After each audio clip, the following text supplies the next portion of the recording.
My new neighbor looks exactly like my wife who disappeared 5 years ago. I never believed in ghosts or parallel universes or any of that sci-fi stuff. But after what happened last week, I don't know what to believe anymore. I'm writing this down partly to try and make sense of it all, and partly because I'm afraid I might be losing my mind. Maybe you guys can tell me if I'm crazy or if there's something more going on here. It all started when a moving truck pulled up to the house next door. Nothing unusual about that. The old couple who lived there had moved to Florida months ago. I was in my home office, half-heartedly working on a report, when I glanced out the window and saw her. My heart stopped. My breath caught in my throat. It was Sarah. My Sarah. My wife who had vanished without a trace 5 years ago. I must have sat there, frozen, for a good 5 minutes, just staring. It couldn't be her, right? I'd spent years searching, hoping, praying for any sign of her. The police had eventually declared her dead. But there she was, lifting boxes from the truck, laughing with the movers, her chestnut hair catching the sunlight just like it used to. That dimple in her left cheek when she smiled.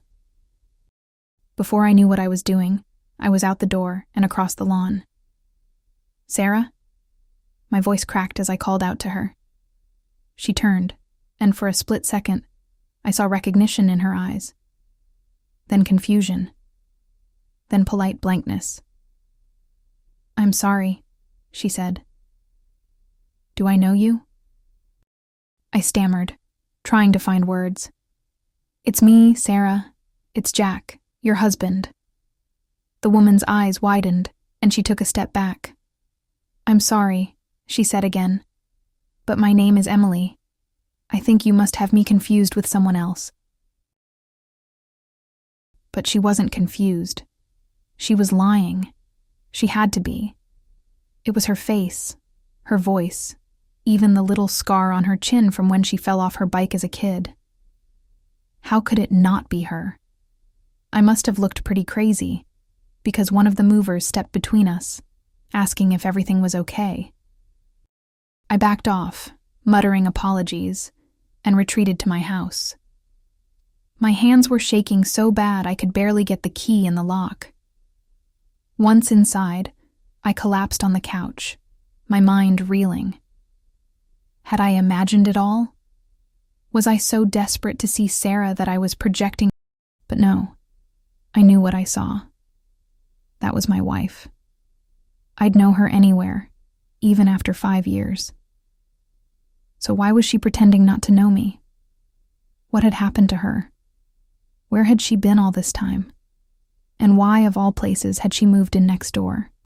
I spent the rest of the day peeking out the window like some creepy stalker, watching her unload boxes and arrange furniture.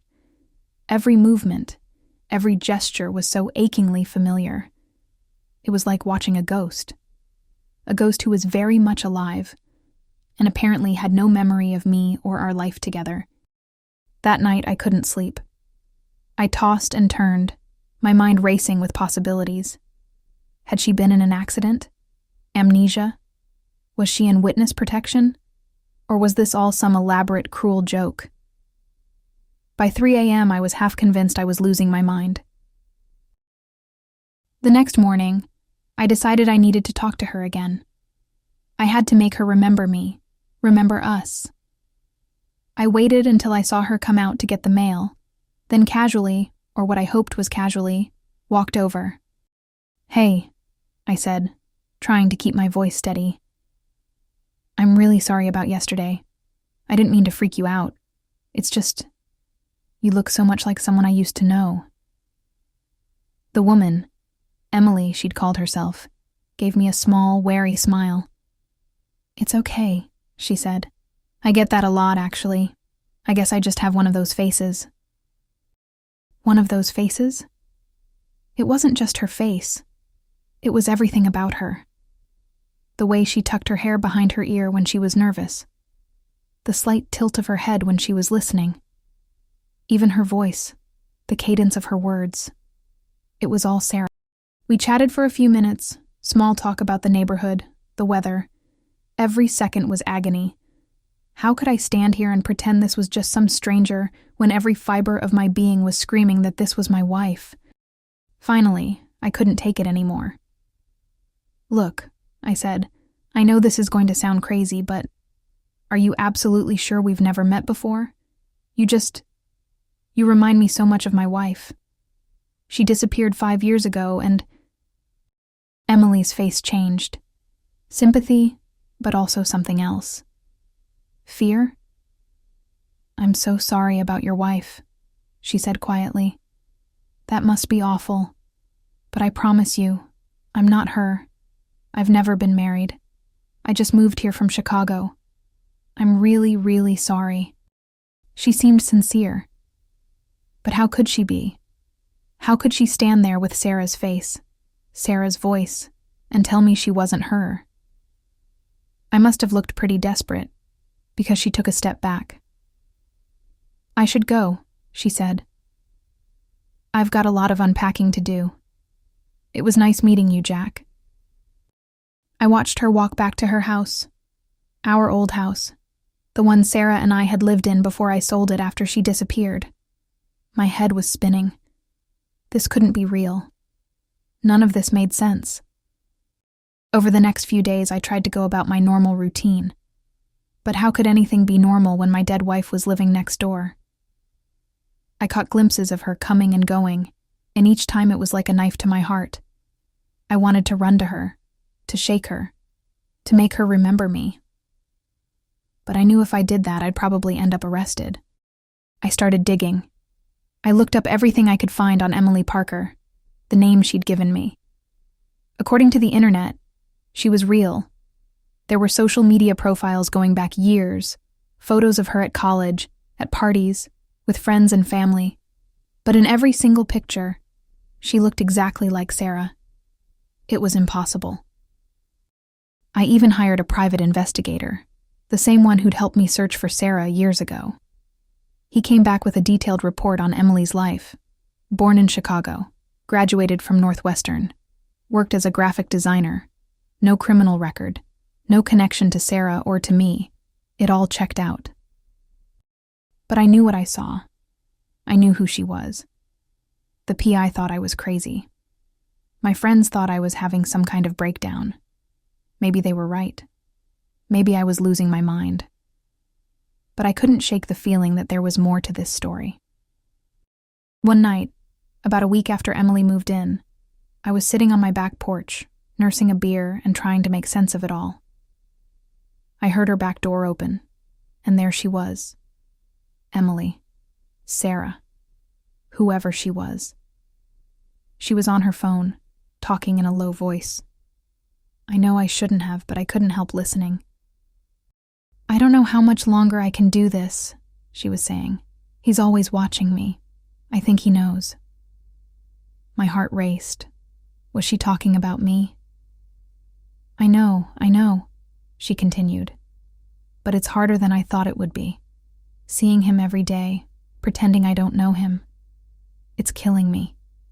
I nearly fell out of my chair. She did know me. She was pretending. But why? Who was she talking to? What was going on? I must have made a noise because suddenly she turned, saw me sitting there. Our eyes met, and in that moment, I saw it. Recognition. Fear. Love. It was Sarah. It was really her. She quickly ended her call and went back inside.